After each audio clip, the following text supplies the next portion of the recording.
I've lived in this creaking old farmhouse my entire life, a relic passed down through generations, its walls steeped in secrets and sorrow.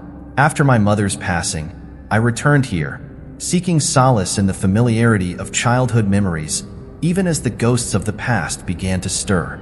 It wasn't until last Tuesday night, when insomnia had me pacing in the cold, shadowed halls of the basement, that I noticed something peculiar. Tucked behind a stack of dusty crates in the far corner, I saw the faint outline of a wooden hatch. I don't recall ever seeing it before, though I trudged these steps more times than I can count. Curiosity wrestled with dread as I reached for the rusted handle, its cool metal sending shivers up my arm. With a creak that echoed like a whispered secret, the hatch swung open, revealing a narrow staircase leading upward. The air that escaped was strangely warm, carrying with it a faint scent of old paper and lavender, an odd contrast to the damp, musty odor of the basement. As I ascended the rickety steps, I noticed that, despite the darkness of the cellar, a soft golden light bathed the space above. When I finally emerged, I found myself in a small attic that defied logic. Outside, it was midnight, yet here, the room was flooded with daylight.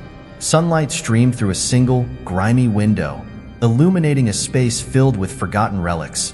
An antique desk, a threadbare armchair, and stacks of yellowed books piled haphazardly in the corner. At first, I assumed the room was simply abandoned, a neglected storeroom of our family's past. But then I heard it, a gentle, almost lullaby-like melody emanating from somewhere beyond the visible edges of the attic. The tune was soft, its notes reminiscent of a familiar piano piece my father used to play on stormy nights. Yet there was something off, an eerie distortion, as if the melody were struggling to break free from a realm it didn't belong in. I felt a magnetic pull, a quiet insistence in my gut, urging me to investigate further. I began to wander around the attic, my footsteps muffled by a thick layer of dust. Every creak and whisper of the old wood seemed amplified, as if the house itself was alive and watching me.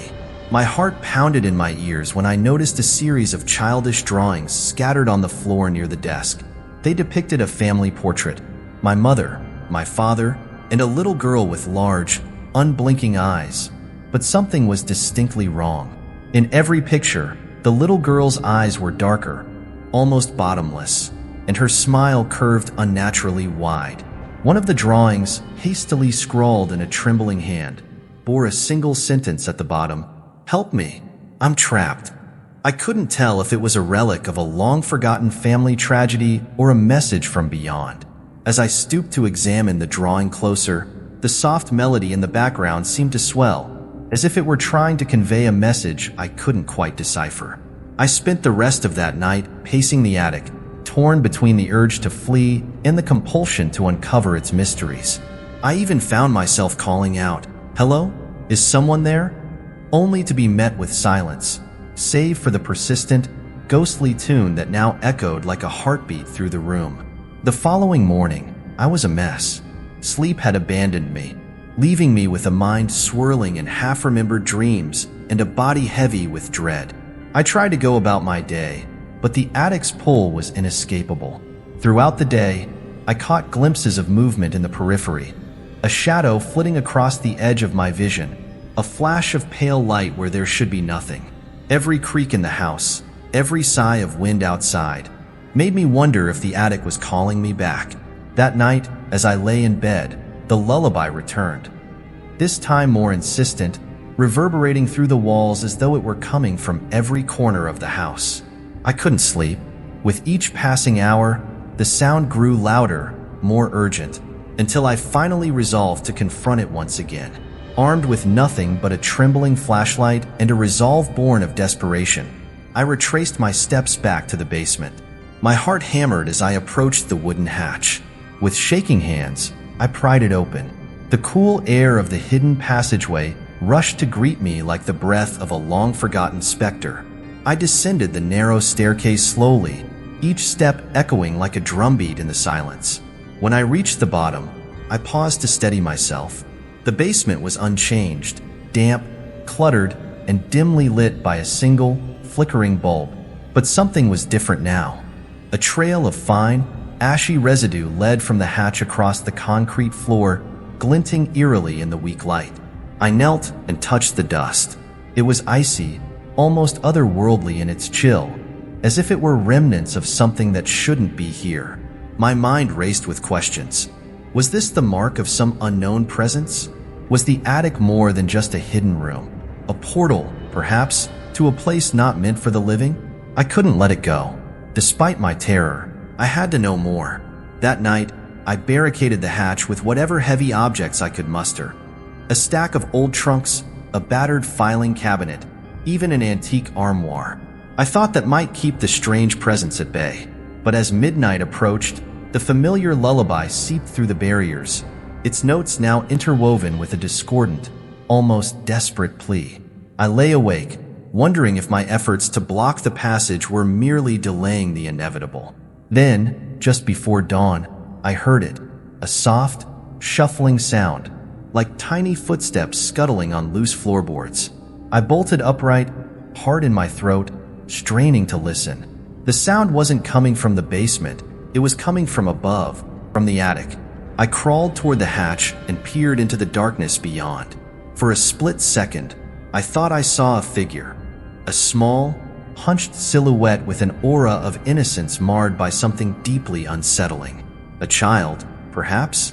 But as soon as my eyes adjusted, the figure vanished, leaving only the residual echo of its presence and the steady refrain of that haunting melody. I couldn't sleep a wink that day, my mind fixated on the mystery of the attic and its uninvited occupant. My thoughts drifted back to my father, a man whose eccentric beliefs about the thin veil between worlds had always seemed like the ramblings of a madman. I remembered him saying, "Sometimes, son, the past isn't really past. It lingers in the corners of our lives, waiting for a moment to reach out."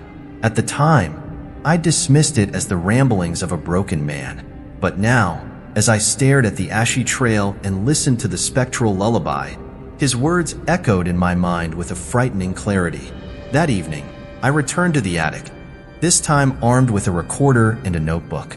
I needed evidence, something to prove that what I was experiencing wasn't a figment of my grief-stricken imagination. The attic was silent when I arrived, bathed in the same ghostly daylight that had enchanted me days before. I sat at the antique desk and scribbled down every detail, every strange occurrence of the past few days. As I wrote, the lullaby began again, softer at first, then gradually swelling in intensity until it filled the room with its spectral resonance. I followed the sound, leaving the safety of the desk to explore further. In a dusty corner near an old wardrobe draped in a moth-eaten sheet, I found a small, worn photograph.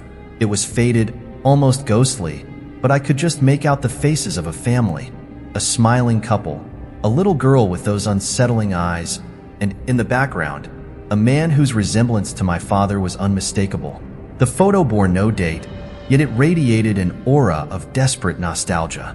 I flipped the photograph over and discovered a handwritten note. "We are lost between worlds. The light here is borrowed, and the shadows speak our truths. Do not be fooled by the sunlight. Our darkness is eternal." A chill crawled up my spine as the implications sank in. Had my father been part of something he never revealed to me? Secret, dark liaison with forces beyond our understanding? And if so, was the attic a manifestation of that unholy pact? Before I could ponder further, a sudden sound froze me in place, a soft, childlike whisper coming from behind. I spun around and saw her, a little girl, no older than 6, standing in the doorway between the attic and a narrow, unexplored hallway. Her dress was tattered, her eyes large and too knowing, and her smile was both inviting and terrifyingly sad. "Are you here to help me?" she asked in a voice that echoed as if coming from a great distance. Her tone was oddly mature, layered with a sorrow that belied her apparent age. I stammered, unable to form a coherent response. The girl simply tilted her head, and as I watched, her eyes glimmered with an unnatural luminescence. The lullaby reached a crescendo, and for a moment, the air around us vibrated with an unseen energy. Then, as suddenly as she had appeared, the girl faded away, vanishing into the very shadows that clung to the far wall. I rushed to the spot where she'd stood, my heart hammering in disbelief. All that remained was a faint outline on the dusty floor, as if she'd been etched there by an invisible hand. I recorded every moment on my phone, my hands trembling so badly I could barely keep the device steady. The recording captured only the muffled lullaby and the ambient hum of the old attic, but I swear I heard that child's voice layered beneath the melody, asking again, "Help me." Now, as I sit here, writing down these words by the light of a single dying bulb in my basement, I feel the pull of that attic stronger than ever. Outside, the wind rattles the window panes, and I swear I can hear footsteps pacing just above me, even though I've barricaded the hatch with every heavy object in the house. I don't know what lurks within that hidden attic, a fragment of a lost world, a remnant of my father's twisted past, or something altogether different. But one thing is clear. Ever since that fateful discovery, the line between reality and nightmare has blurred beyond recognition. I'm torn between the urge to flee this cursed place and the inexplicable need to understand what it all means. The attic calls to me with a siren song, a melody that promises answers, yet hints at a darkness that may consume me entirely. So here I am, 5 days after my discovery, standing at the precipice of the unknown. I can still hear the distant echoes of that haunting lullaby, and I know that sooner or later, the attic will demand its due. And when it does, I fear I may not have the strength to resist its pull. For now, I can only record my thoughts and warn you. Sometimes the past isn't dead. It's waiting, hidden beneath layers of dust and time, ready to claw its way back into our lives. And once you've peered into the darkness, there's no unseeing what lies beyond. If you ever find a hidden door in your own home, remember, some mysteries are best left undisturbed.